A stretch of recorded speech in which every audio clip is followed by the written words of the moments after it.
Amazing.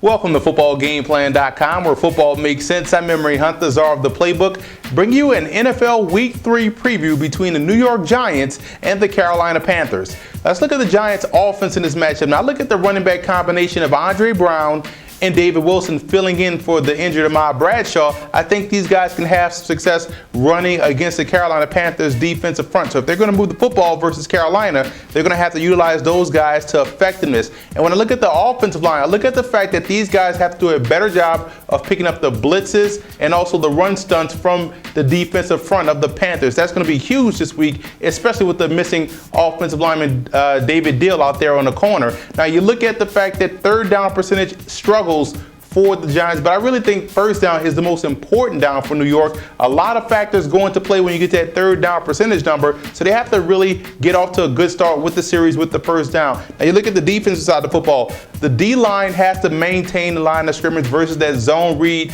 attack of the Carolina Panthers. If they can do that, then the linebackers have free reign to the football to make tackles at or behind the line of scrimmage. And I look at the matchup between Corey Webster and Steve Smith. Webster has to win that battle. Steve Smith is an outstanding playmaker in the National Football League. Webster has to make sure he comes up with the ball at least once or twice this ball game. And zone coverage versus Newton should give you an advantage. Should be able to play press zone as opposed to playing man. You don't want to turn your backs to a guy like Newton because he can run down the field with you, force him to consistently beat you through the zone. Now look at the X factor in this game for the Giants has to be the linebackers in the running game. They got to step up and field in order to have some success. Now when you look at Carolina in this ball game, you look at what they can do offensively versus the New York Giants. I look at one thing that they do very well, and that's keeping the offense on pace with the ground game. So I look at the fact that the misdirection ground game versus the Giants D-line has to be in the forefront. You want to get that aggressive D-line going left to right, then you counter back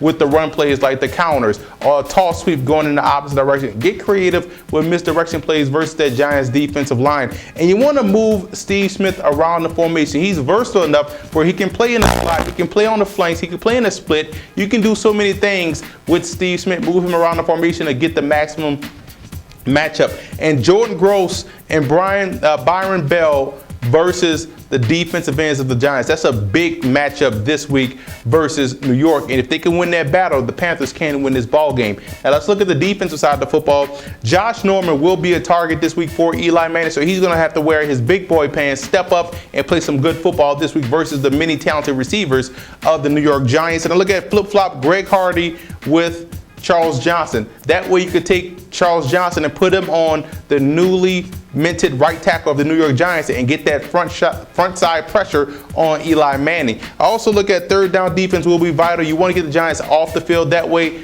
the way your offense is built, it is built to run the football and chew up clock. So third down percentage is vital. Third down defense is key in this matchup. X factor, you got to match up well versus spread formations. The Giants will throw out a lot of different spread formations against you. You got to match up well. Now let's look at some personnel breakdowns to decide where are the liabilities in this ball game. And when you look at it, you see the main culprit for the Giants has to be the running back position. They got to get consistency. They also have problems at the offensive line and the tight end position, in my opinion. I think the Panthers have a liability at receiver outside of Steve Smith. And you also look at their defensive line. They got to do a better job of stopping the run. And I think the Giants don't have the linebackers that the Panthers have. So I think that's where the liabilities lie for both squads. So when you look at this game, you look at a team that can run the football very well in Carolina, a team that can throw the football very well in the Giants. So what has to give in this game? You look at the offensive line and defensive line. I have to take the Giants coming in and playing on the road. I think they win this ball game by being efficient in the passing game and utilizing their passing game to help set up the run just a little bit more. So I think that's how they beat the Carolina Panthers this Thursday.